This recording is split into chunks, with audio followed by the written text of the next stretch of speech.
नापत मोला जाना ही गिरौतपुरी में गुरु घाटी बाबा जी के द्वार मोला जाना ही गिरौतपुरी में गुरु घाटी बाबा जी के द्वार मोला जाना है।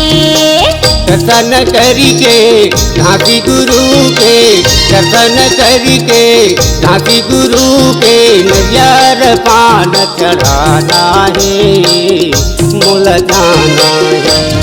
गिरौतपुरी में गुरु घाटी बाबा जी के द्वार मोला जाना है।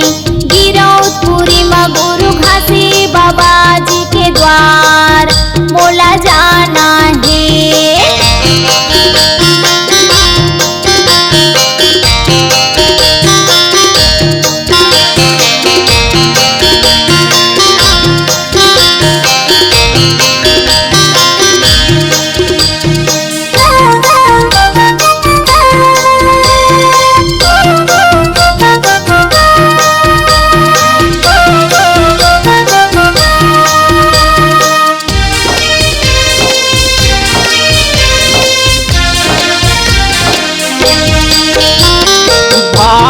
महिमा गिरौतपुरी के जिहाँ गुरु घाटी प्रगट भये हैं।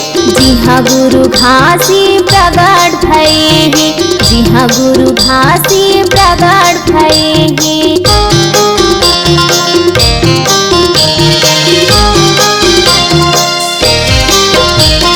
सत खोजी सत नाम के जपैया अमरौतीन के ललना भये हैं। महागु अमरौतीन के ललना भये हैं। महागु अमरौतीन के ललना भये हैं। तेकर चरण माथ नवा के तेकर चरण माथ नवा के मन के मंदिर में बसाना है मोला जाना है। गिरौतपुरी में गुरु घाटी बाबा जी के द्वार मोला जाना है। गिरौतपुरी में गुरु घाटी बाबा जी के द्वार मोला जाना है।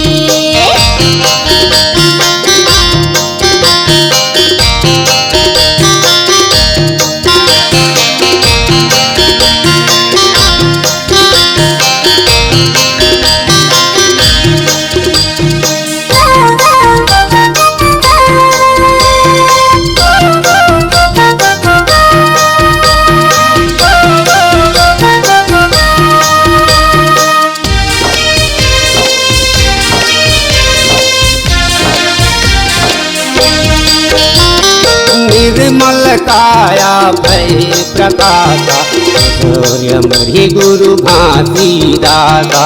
अजर अमर हे गुरु घाटी दासा। अजर अमर हे गुरु घाटी दासा।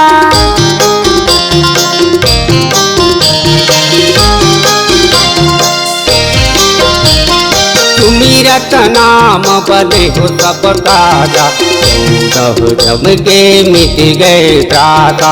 14 जम के मिट गए त्रासा। 14 जम के मिट गए त्रासा।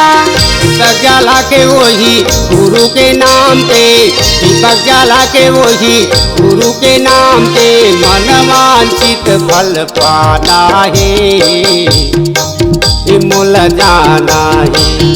गिरौतपुरी में गुरु घाटी बाबा जी के द्वार मोला जाना है। गिरौतपुरी में गुरु घाटी बाबा जी के द्वार मोला जाना है।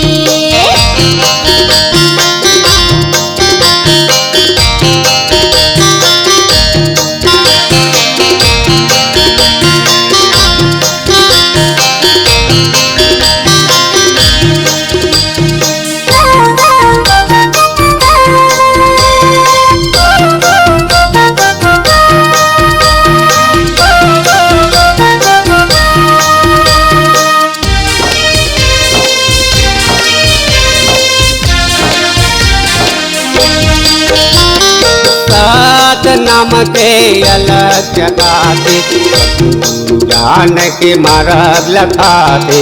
सतगुरु ज्ञान के मार्ग लखाते, सतगुरु ज्ञान के मार्ग लखाते।